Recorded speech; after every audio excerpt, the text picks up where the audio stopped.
pessoal, bom dia. Bem-vindos ao canal Culinária Adaptada. Hoje temos uma convidada super especial, que além de nutricionista, ela também é celíaca e veio compartilhar um pouquinho da rotina e dar algumas dicas para vocês. Oi, gente, tudo bem? Meu nome é Marina Borges, eu sou nutricionista formada pela UFG e é um prazer estar aqui. Agradeço a Alan pelo convite, espero contribuir um pouco com a informação sobre doença celíaca. E além disso, eu também tenho doença celíaca, então eu vivo na pele como uma profissional de saúde e também como uma paciente. Muito obrigada, Mariana, por ter aceitado o convite. Muito obrigada por estar aqui com a gente. Então, como que foi quando você descobriu que você tinha doença celíaca? Quando você descobriu? Qual idade você tinha? Então, eu descobri aos 13 anos.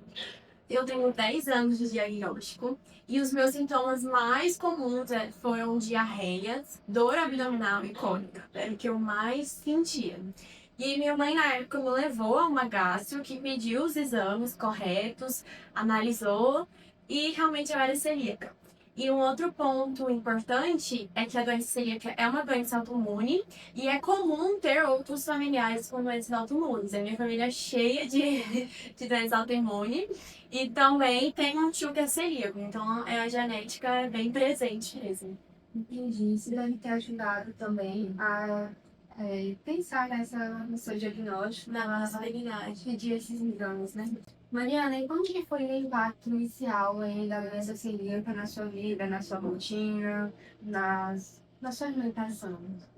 O impacto foi muito grande. Eu era uma adolescente na época, aos 13 anos, então impactou muito a questão social. Então, os amigos saíam para ir numa hamburgueria, para comer pizza, para reunir para fazer algo e eu nunca podia comer, né? Então, esse impacto foi grande, não só para mim, mas para minha família também. A família era também muito impactada nesse momento. Mas eu fui me acostumando, entendendo mais sobre, e a gente entra e entende mais sobre o mundo gluten free. E aí, essa adaptação, como que você começou a fazer? Você tinha lugares que tinham alimentação sem glúten, alimentação sem glúten?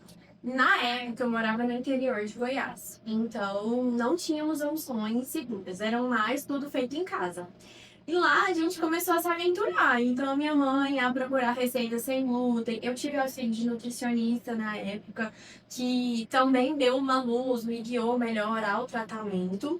Mas no momento, assim, no início, era tudo em casa. Então, a gente foi se aventurando mesmo na cozinha. Entendi. Hoje a gente tem vários estudos que falam tanto que impacta tanto na vida de crianças, de estudantes universitários, e realmente é a família, né? Não é só um indivíduo. Sim. E você tem alguma outra intolerância, alguma outra restrição alimentar ou só tem o de engordo mesmo? Não, eu também tenho intolerância à lactose, inclusive é algo comum nos celíacos, porque a gente tem uma dificuldade de absorção. E a lactose, ela é quebrada por uma enzima que chama lactase, que é produzida lá no intestino. Então, se o intestino foi afetado pela doença, tem essa dificuldade da produção no que quebra a lactose. Então, eu também tenho intolerância à lactose. Hoje ela é mais tranquila, eu lido melhor conforme eu fui me recuperando da doença celíaca, dos sintomas, mas ainda é presente, sim. Imagino, geralmente elas vêm acompanhadas mesmo desse problema. E o diagnóstico influenciou da sua escolha de profissão, nas escolhas da missão? Como que foi? Você já pensava nisso? Sim, impactou muito, porque quando eu descobri a doença celíaca, o meu tratamento foi por meio de nutricionistas. Então, foram elas que me ajudaram a alcançar a remissão da doença e também conseguir ter uma vida, uma boa qualidade de vida. Então, realmente elas foram uma inspiração para mim. Eu falei, eu quero ser nutricionista para tratar pessoas com a mesma doença que eu e outras também, assim como eu fui tratada pela nutrição. Então, foi o que me incentivou total a procurar o curso e entrar, fazer e me formar. Mariana, quais são os maiores desafios do dia a dia de uma pessoa com doença celíaca? Então, o primeiro desafio que eu considero é que o glúten pode estar presente onde a gente menos imagina. E isso se torna um empecilho que, com o tempo de diagnóstico, a gente vai entendendo e tudo. O segundo é a contaminação cruzada, que é o que dificulta muito a questão da gente se alimentar fora de casa. A contaminação cruzada ocorre quando um alimento sem glúten recebe traços de glúten, de forma direta ou indireta. Então, um exemplo, quando assam pão sem glúten no mesmo forno que assa pão com glúten, e ele é feito com os mesmos utensílios, com o mesmo eletrodomésticos, por exemplo, a batedeira, isso é uma fonte de contaminação. Quando, por exemplo, pega a faca, passa manteiga e passa no pão com glúten, depois a mesma manteiga no pão sem glúten, a gente contaminou a manteiga. Então são esses pequenos detalhes que influenciam e a contaminação cruzada também pode ser suficiente para ativar a doença celíaca. Um terceiro desafio é o impacto social. Então, como a questão que eu citei, né, que acaba dificultando um pouco a convivência, tudo isso, e a gente não pode deixar que seja um grande impeditivo. Afinal, nós somos seres humanos e o convívio é muito importante para nós também.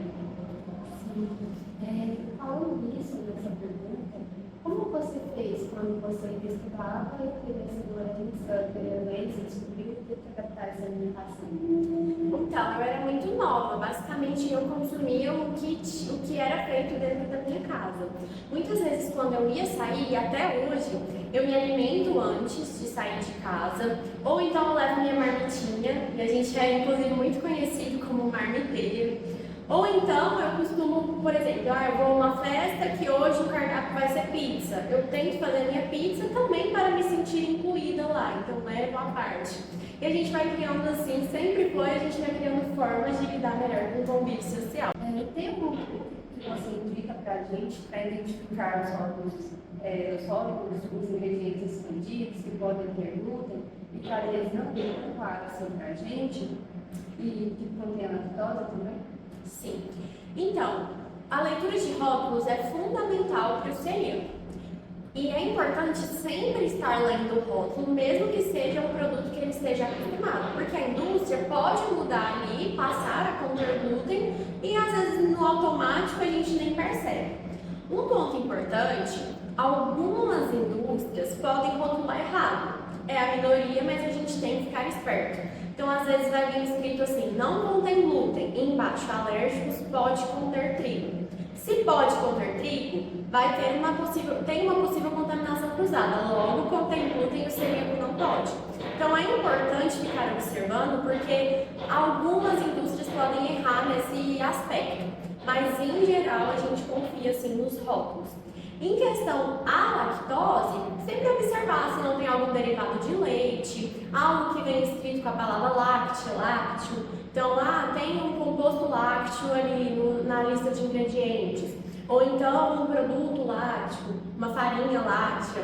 Então, e algo do leite também, creme de leite, que possa se relacionar. E o rótulo também traz se contém ou não lactose sempre. Muito obrigada, Mariana. Quais são suas receitas favoritas que você prepara em casa, sem glúten, sem lactose? Então, a minha receita favorita é um pão que eu faço em casa e que pra mim é muito gostoso, todo mundo lá em casa gosta, inclusive, mas eu também gosto muito de fazer bolos e pizza. Então ali a gente sempre substitui a farinha de trigo e consigo ali comer alimentos que hoje eu não consigo mais comer na forma tradicional mesmo.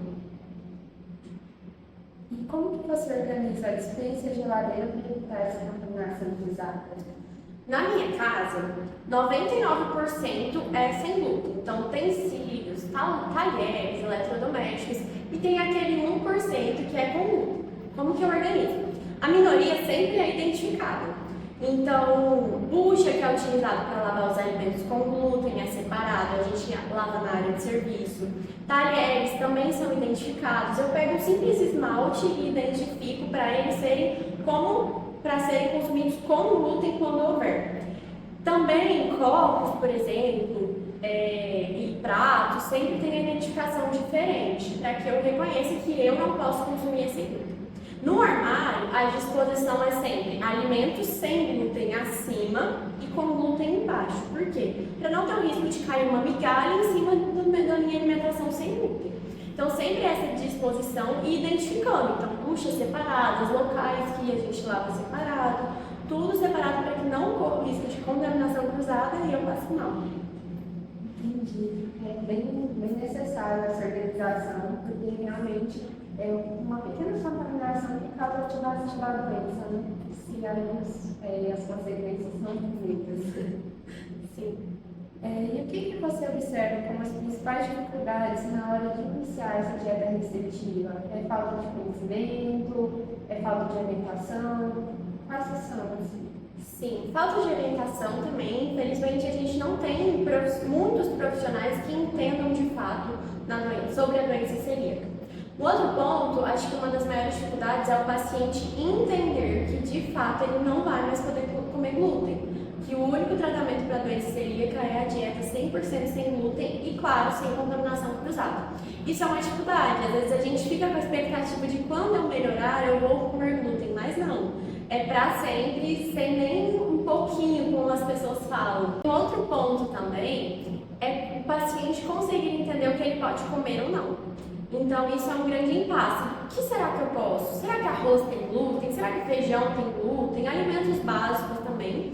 E, claro, a qualidade nutricional se torna uma grande dificuldade. Não basta você trocar um alimento com glúten pelo sem glúten. A gente não pode ver a base de bolacha sem glúten, por exemplo. Tem que prezar por uma qualidade nutricional. E um outro ponto seria o impacto social, como eu já citei. E o que você diria para os pais, os responsáveis, que têm assim, uma criança que tem esse diagnóstico? Primeira coisa, respire, se acalma. Não é o fim, é só um recomeço. Então, procure profissionais que possam te orientar. Com o tempo, a criança vai entendendo sobre a condição dela também, vai se habituando a isso. E no caminho terão altos e baixos, terão dias bons, dias ruins.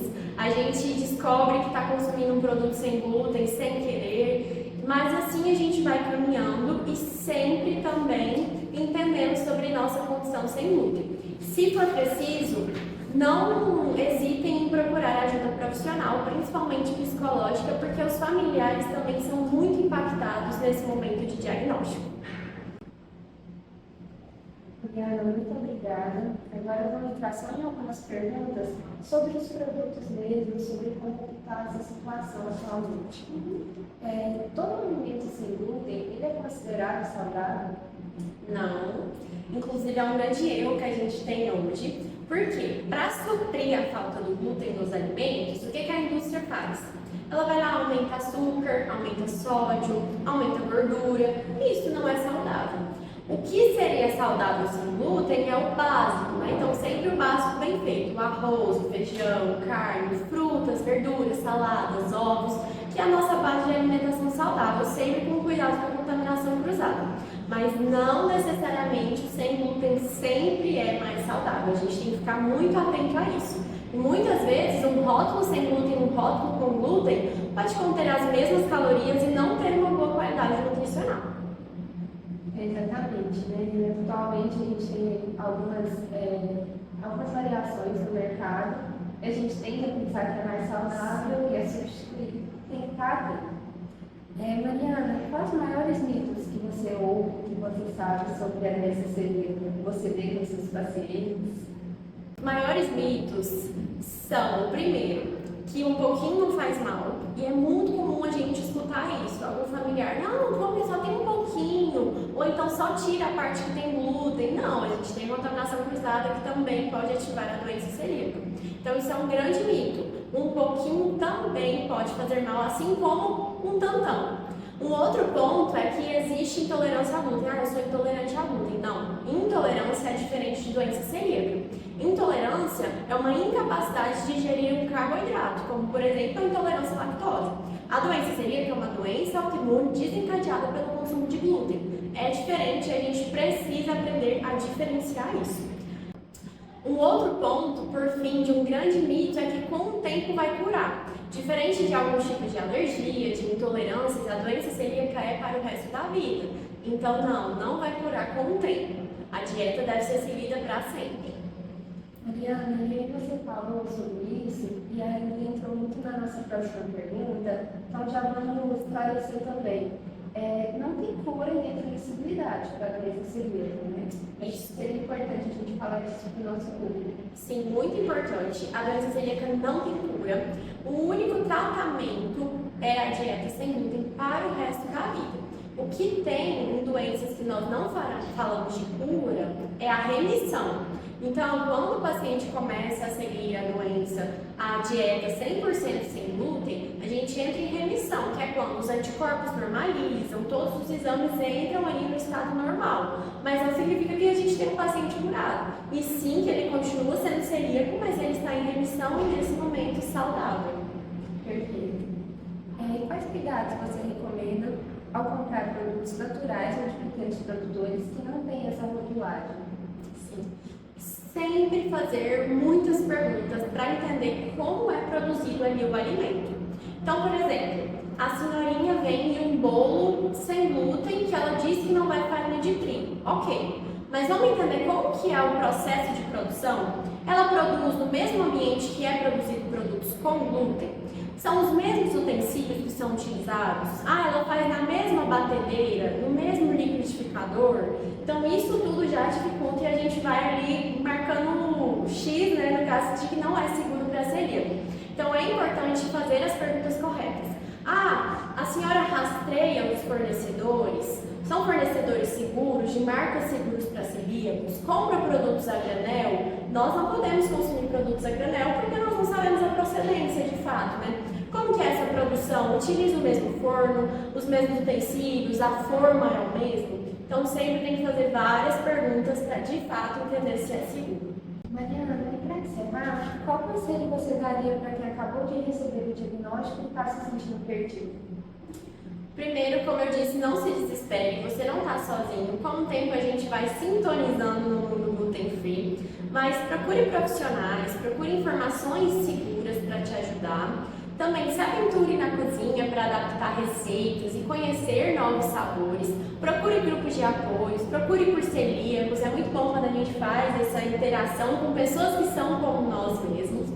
E se houver sofrimento, dificuldade, procure bons profissionais que possam te ajudar também, te orientar, te acalmar nesse momento. Eu sempre falo que o tratamento de nutrição se dá pela medicina, ou o tratamento da doença celíaca se dá entre a medicina, a nutrição e a psicologia. São os três profissionais que de fato podem atuar e ajudar nesse momento. Não é um castigo o diagnóstico, pelo contrário, o diagnóstico é liberdade, a gente para de passar mal, a gente entra começa um novo recomeço de fato e tudo vem em prol de uma boa qualidade de vida, sem sintomas e para o futuro também. A gente tem que cuidar pensando em não ter complicações no futuro devido à doença celíaca. Mariana, é isso. Eu queria muito agradecer pela sua presença aqui. Foi muito inspirador, foi muito importante também para a gente ter esse conhecimento de quem vive isso de fato. Você que está assistindo, se tiver mais alguma dúvida, deixe aí nos comentários para a gente tenta sanar essas dúvidas. E compartilha com quem você acha que precisa conhecer mais sobre a doença celíaca ou está precisando dessa inspiração a recém-diagnóstico ou de mais conhecimentos. Muito obrigada, Mariana. Então, eu lhe agradeço, espero muito ter contribuído para as informações sobre doença celíaca. Obrigada por assistir nossos vídeos do Culinária Adaptada.